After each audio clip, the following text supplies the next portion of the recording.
Si a partir de primero de los años 80, en los que se descubrió la enfermedad del SIDA,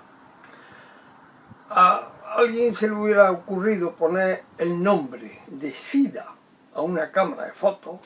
o su fabricante ostentara esa denominación,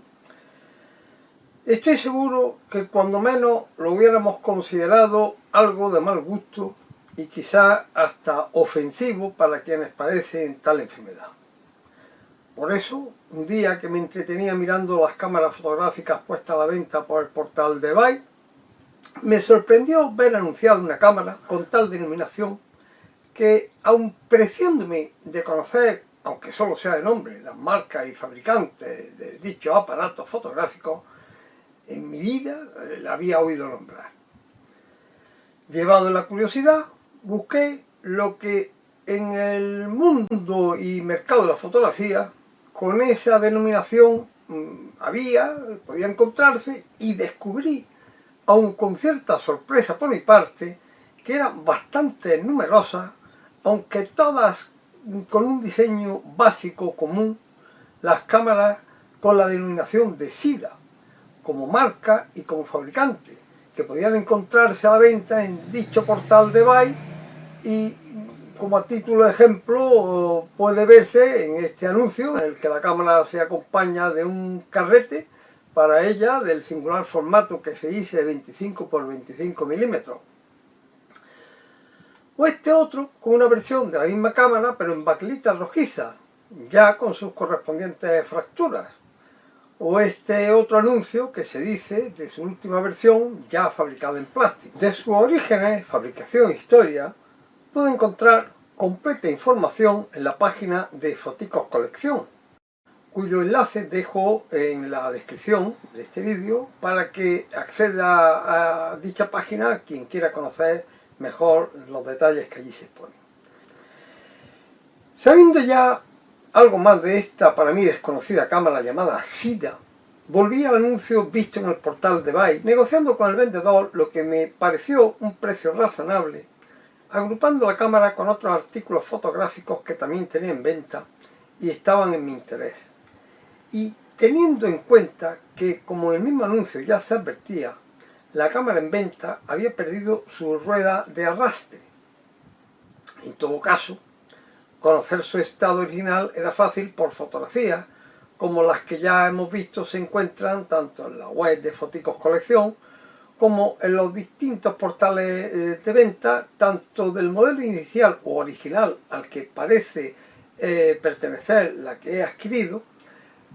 como de los modelos que le sucedieron, como esta ya fabricada en plástico, pero de idénticas características y capacidades de posibles prestaciones. En definitiva, y ya con la camarita en las manos, comprobé que parece pertenecer a esa primera época descrita en la página de Foticos Colección,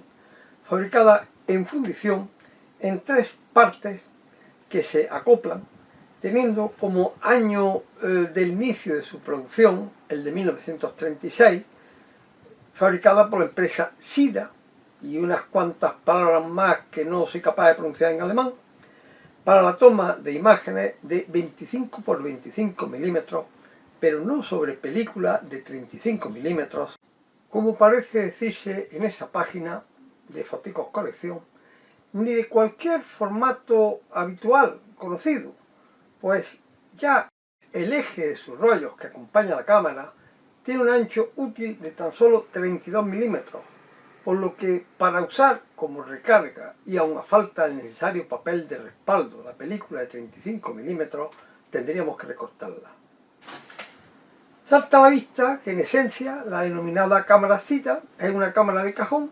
similar a las más primitivas de su especie, pero de muy reducidas dimensiones y fabricada en una fundición de metal que encuentro de lo más parecido a la calamina con la que se fabricaban algunos juguetes en la mitad del pasado siglo XX. Su objetivo es un simple menisco que en el saliente circular que lo soporta se rotula SIDA Optic y se indica para él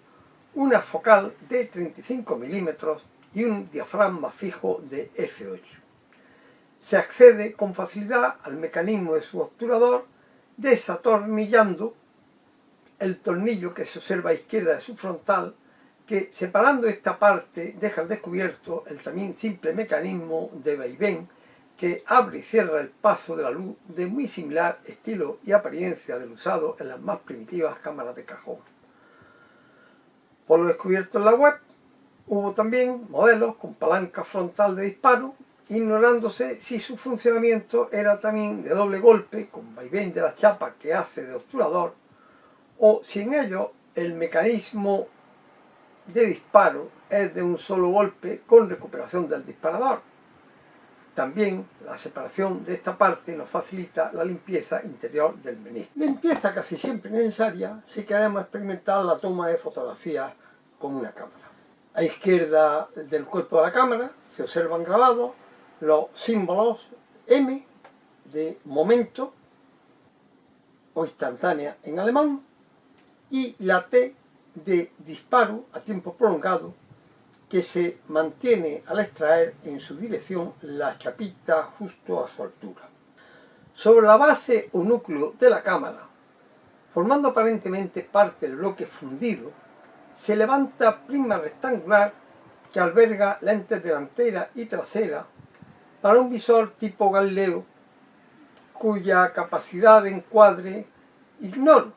puesto que mi cámara me llegó sin la lente delantera, por lo que procedí a retirar la trasera y utilizar el interior del prisma como un mero punto de mira para centrar los disparos, guiándome para aproximar la anchura de los encuadres por dos salientes situados en la parte superior que soporta el objetivo y cuya función original realmente ignoro, salvo que el visor original sea de hecho tan malo que estuvieran de origen destinados a esa misma finalidad del encuadre. La tapa trasera, meramente encajada por machembrado sobre el núcleo de la cámara, con dos pestañas contrapuestas en su lateral izquierdo que facilita su separación,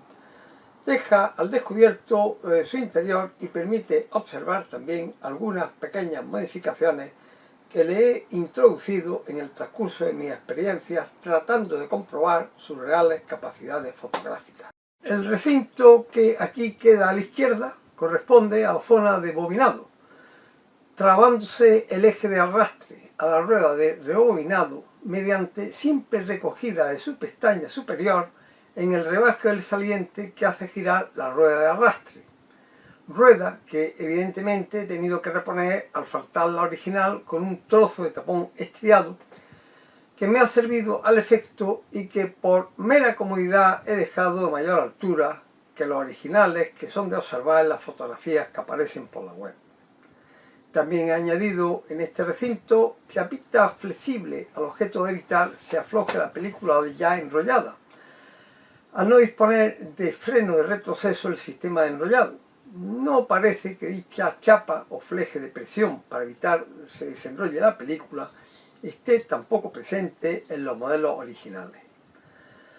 Al centro de la cámara se encuentra el plano focal,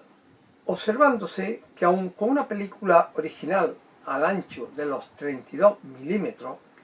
la emulsión forzosamente ha de rozar en su arrastre con los bordes de la caja que delimita dicho plano focal. Arriba y abajo del mismo vemos unas leves pestañas que se suponen harían tope con la parte trasera, albergando en el espesor de ese leve resalte la película y su papel de respaldo. Planteado usar esta camarita y tomar fotos con ella, saltan a la vista varias dificultades. La primera, que solo dispongo en principio de un eje como soporte de la película a impresionar. La segunda, que ni yo dispongo ni existe actualmente en el mercado, película con ancho de 32 milímetros. Y la tercera, y no menos importante,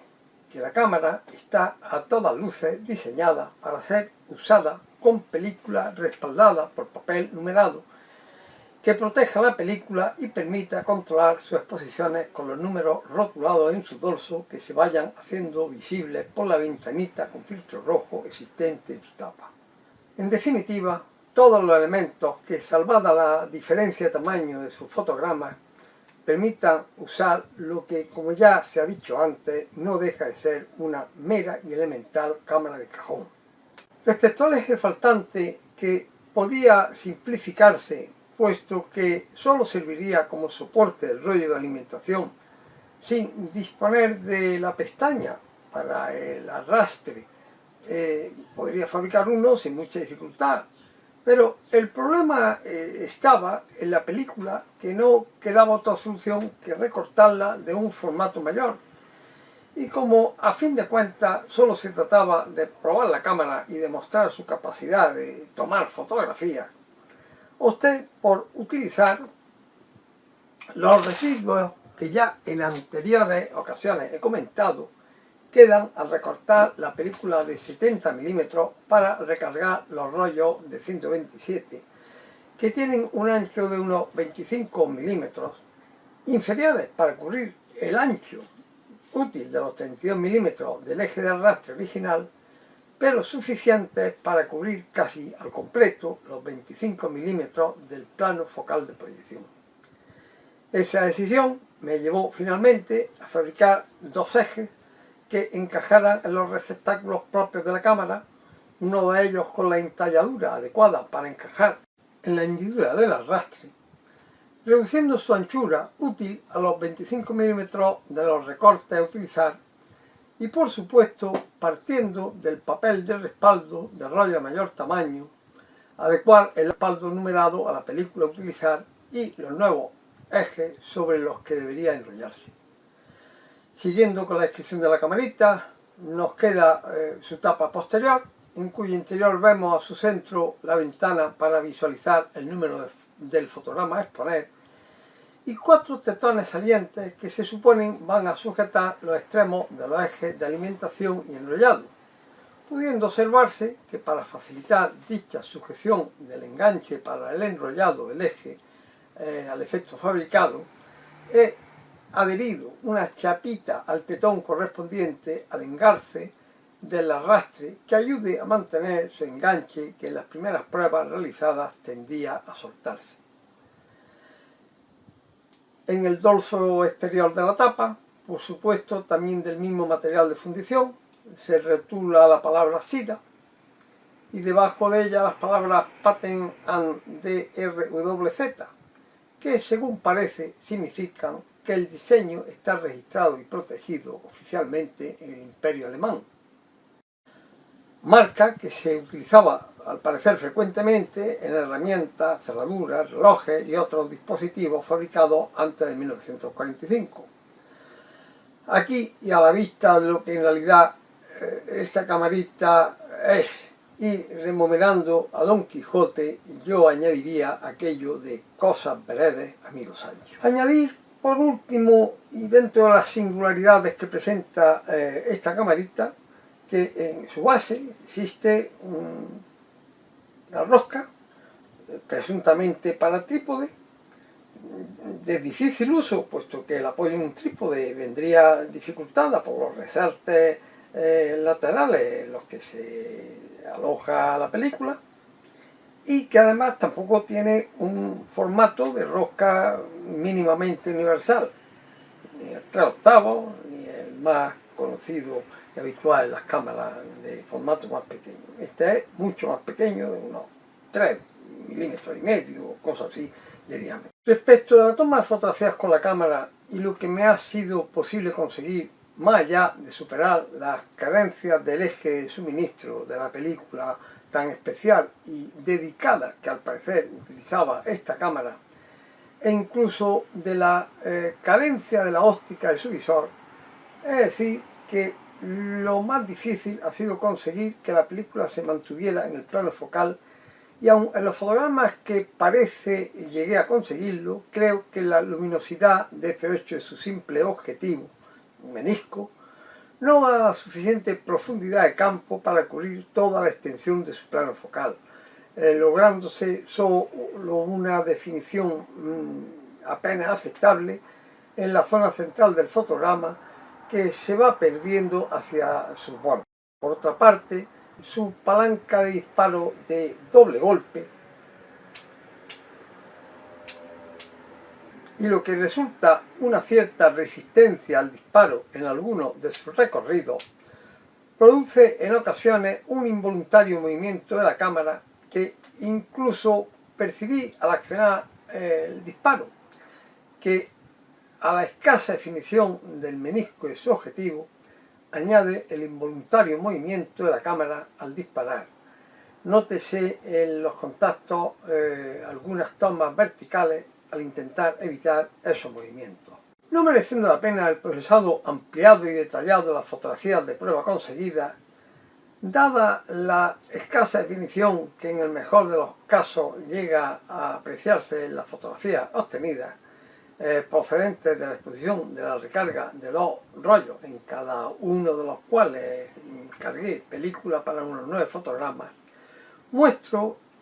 y sobre ello comento los contactos ampliados de los fotogramas más representativos.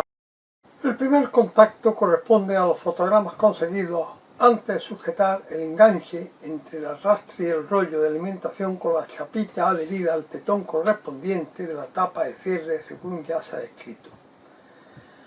El segundo contacto es el resultado de los fotogramas impresionados en el segundo rollo, ya asegurado o al menos mejorado el enganche entre el eje del rollo de alimentación y el arrastre. Si tienen especial interés en visualizar lo expuesto y descrito respecto a la poca definición general, su pérdida aún mayor hacia los bordes del fotograma y la existencia de movimientos de la cámara al dispararla, detengan el vídeo en cualquiera de la visualización de dichos contactos y comprueben por sí mismos lo dicho y expuesto. En definitiva, la cámara SIDA que alguien tuvo la feliz idea de fabricar por fundición de sus partes allá por la segunda mitad de los años 30 del pasado siglo y que aún se continuó fabricando en años posteriores, aunque fuera con otros materiales y por otros fabricantes, no deja de ser una mera cámara de cajón, como ya se ha dicho, con la gran diferencia de que estas, diseñadas para formatos de película mucho mayores, nunca bajaban de los 3×4 centímetros del tamaño de su negativo expuesto, lo que permitía la obtención de copias en muchas ocasiones por contacto o con ampliaciones mínimas, lo que sin duda disimulaba sus limitaciones en cuanto a la nitidez o definición de las imágenes fotografiadas. Sin embargo, del reducido tamaño de un negativo cuadrado de tan solo 2,5 centímetros de lado, parece difícil nadie se conformara con un simple contacto directo del mismo, y su ampliación, magnificando sus intrínsecos defectos, a mi parecer solo podía asegurar el fracaso de sus tomas. Es posible que este fuera el motivo de que tan pretenciosa patente quedara finalmente en el olvido, aunque bien está a conocer cómo la evolución de la fotografía y los artilugios producidos y vendidos para su práctica no siempre ha tenido el éxito que su fabricación pretendía. Por último, y como siempre les digo, expresar mi agradecimiento a quienes hayan llegado hasta aquí viendo el vídeo, esperando que les haya entretenido y que tal vez hasta les haya podido descubrir algo nuevo. Me permito pedirle su aprobación clicando en la manita con el dedo arriba y que se suscriba a mi canal, lo que sin duda será para mí un estímulo que me animará a la elaboración de nuevos vídeos. Muchas gracias por su atención.